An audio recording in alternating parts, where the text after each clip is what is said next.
Fait que là, je vais faire une vidéo sur la fille qui me louerait pas un de ses loyers, sans avoir fait ses recherches officielles à mon nom. Premièrement, je vais te dire, les années 2000 rappellent leurs sourcils minces. Moi, je veux juste dire ça. Okay? Ceci dit, alors, dans la partie 1, elle me dit « Ah, moi, je vais pas dire, peu importe la réponse, que je veux pas la juger, je veux pas être méchante. » Mais littéralement, elle me dit à la fin qu'elle ne me louerait pas.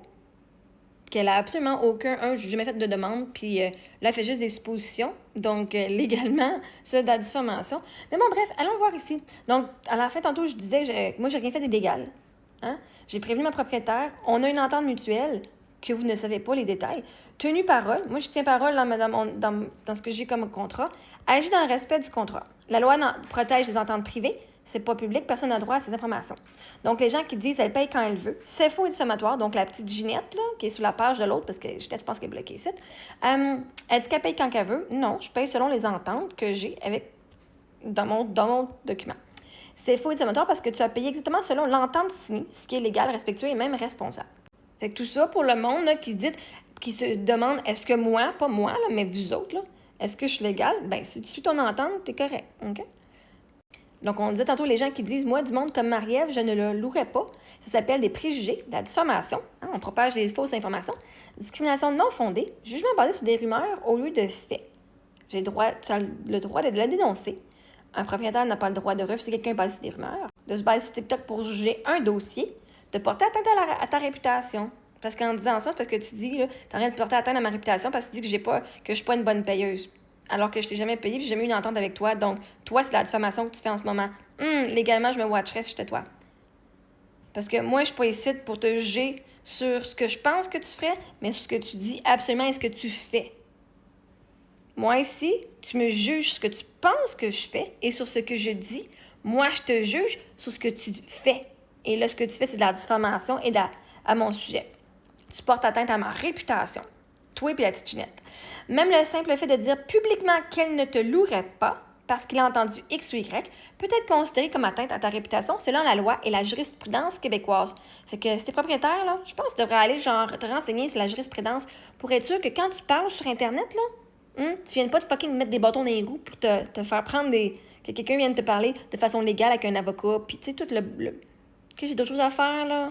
Mais c'est toujours... La possibilité est toujours là. OK?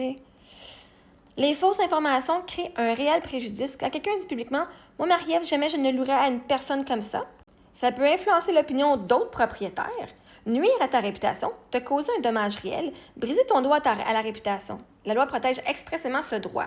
Moi, je vais prendre des screenshots de ta vidéo pour me protéger. Comme ça, si dans le futur, parce que là, mes propriétaires m'ont choisi, j'étais chanceuse, c'est un beau cadeau que j'ai reçu. Mais si dans le futur, j'ai des problèmes parce que les propriétaires font « Ben moi, on m'a dit qu'on ne te louerait pas alors que vous ne m'avez jamais travaillé avec moi. » Ça, c'est de la diffamation et je vais avoir les screenshots qui prouvent que vous avez fait partie de ce monde-là. Et si je peux faire une mise en demeure contre plein de monde puis d'aller en cours, ben il va y avoir un gros dossier de montée. Bon, moi, j'aurai les screenshots, puis sinon, j'aurai les screenshots juste parce que, au cas où. Donc, la loi, ça peut influencer l'opinion d'autres, nuire à ta réputation, te causer un dommage réel et briser ton droit à la réputation. La loi protège expressément ce droit. Au Québec, le loyer n'est pas automatiquement dû le premier du mois. La loi dit que le loyer doit être payé à la date convenue entre le propriétaire et le locataire. Donc, si un mois, j'ai une entente avec ma propriétaire, ce qui est le cas, cette entente est légale et valide. Refuser un locataire ou propager des rumeurs à cause de ce qu'on pense voir sur les réseaux sociaux, c'est de la discrimination et de la diffamation et c'est pas permis par la loi.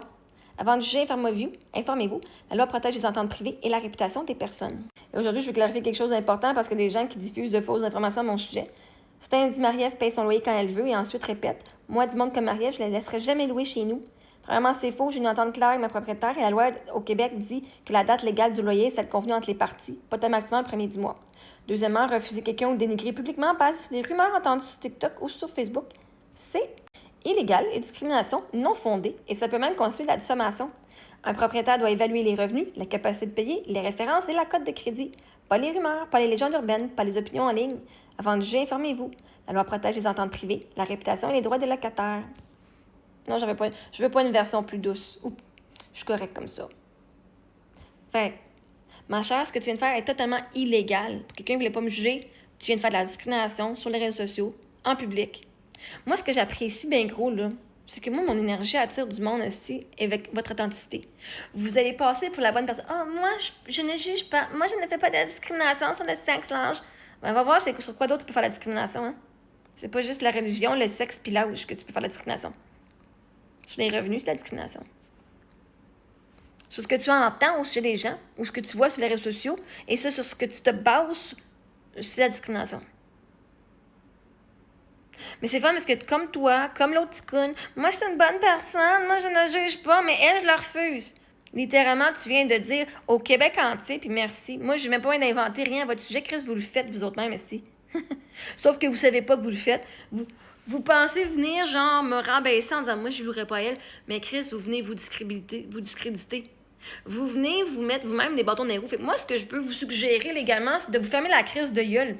Parce que chaque fois que vous parlez puis que vous voulez mettre mon nom dans votre histoire, ben, câlisse, vous vous collissez des maillons dans la bouche, là. Vous venez nous montrer comment est-ce que vous êtes des personnes illégales. Comment est-ce que tu fais, c'est pas bon. Comme l'autre ticoune, là, hein, Maxime Tardif, qui pense qu'il va venir Marie-Ève Mongrain. Il se dit, oh my god, non, elle a pas raison. Puis que lui-même, si pour un professionnel, il dit c'est le premier, il est même pas plus au courant de la loi. Puis toi, pour quelqu'un qui dit, moi, je juge pas, puis Chris, je suis pas discriminatoire, mais tout ce que tu fais, c'est juste la discrimination. Puis en plus, non seulement c'est la discrimination, c'est de la diffamation en plus. Au civil, ça pourrait me rapporter énormément. Surtout si je suis pas acceptée quand je pars d'ici. La prochaine fois, je vais partir d'ici, c'est parce que je vais avoir une maison, là. Mais moi, si j'étais toi, ma chérie, là, je me fermerais la gueule tout de suite, là. Je ferais une excuse là, sur les réseaux sociaux, de dire j'ai juste cette personne-là et arrêté, je ne peux pas faire ça. En tant que propriétaire, là, si j'étais toi, là, j'irais enseigner aux gens comment on fait pour être éthique dans sa pratique. J'irais peut-être prendre un petit cours sur l'éthique pour toi-même aussi, là, d'apprendre les lois canadiennes. Je sais pas si t'es québécoise, canadienne, aucun jugement, aucune discrimination sur ta nationalité. Mais va apprendre les lois comme du monde, que tu sois québécoise ou que tu viennes de l'extérieur. Va apprendre les lois québécoises. Moi, je vous garantis, là, quand j'étais locataire à Brossard, là, mon propriétaire était chinois. Chris, c'est moi qui enseignais les lois. Okay? Je protégeais mon propriétaire. Il m'avait fait signer mon entente de partir, qui se peut être 6 mois. Quand il dit, OK, faut que tu partes maintenant, mon père, il déménage, tu as jusqu'à la fin du bail, il m'a donné moins de 6 mois. Puis il allait me faire signer comme juste une entente qui dit, OK, ton bail, il n'est pas renouvelé. Je fais, non, attends un petit peu, là. Moi, tu me kicks dehors, tu me fais signer ce papier-là. C'est ce papier-là que je veux. Puis j'ai dit, ça peut être 6 mois, hein? Il dit, ben, c'est correct, non, mais pas de problème. Moi, t'as signé, moi, t'as le bac signé d'une semaine, pas de problème pour que t'aies ton 6 mois. Mais on signe ce papier-là, pas celui-là. Comme ça, moi, je serais pas dans la merde. Puis toi non plus. Fait que, moi, en tant que locataire, là, je t'en voudrais pas comme propriétaire. Parce que tu fais de la discrimination, puis moi, du monde qui juge les autres sur les apparences, puis sur des histoires, là, c'est du monde pas correct dans mon livre. Fait que, une chance t'es meilleur que moi, hein? Pourquoi? Parce que t'es propriétaire, puis t'as plus d'argent? Genre? J'aimerais bien savoir ton code de crédit, toi. Puis ton historique de paiement, puis tout. Je veux dire, tout le monde qui était dans la rue peut, à un moment donné, s'en sortir.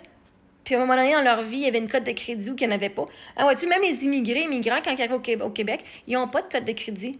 T'as même pas de dossier de crédit. Est-ce que tu vas refuser ces gens-là parce qu'ils n'ont pas de code de crédit? Pour quelqu'un qui ne juge pas. Est-ce que tu vas accepter les immigrants qui viennent avec une code de crédit de 0 parce qu'il n'existe pas? Parce qu'ils doivent passer le crédit au Québec? Puis au Canada? Je sais pas comment ça fonctionne pour toi. Mais là, est-ce que tu me juges parce que je suis blanche, puis j'ai vécu en roulotte, puis que je suis veuve? Parce que littéralement, tout ce que tu viens de dire n'est pas fondé. Tu m'as entendu mon opinion sur quelque chose. Et là, tu te bases pour voir qui je suis, sur toute ma personnalité et sur tout mon historique. J'ai fucking 40 ans, ma chère. Je te garantis, mon crédit était à 800 894. Je sais pas c'est quoi plus que tu peux avoir, mais je suis dans 890 à un moment donné. Vécu des bad, là, que des affaires qui sont arrivées. Mais vois-tu, je préfère être moi que d'être toi, parce que si au moins, moi, j'assume que je juge. Je veux pas faire semblant que je suis pas fine. Oh, moi, je suis une bonne personne, je juge pas, Chris, non, je juge. Mais par contre, moi, je juge sur des faits, pas sur des assumptions. La différence est là.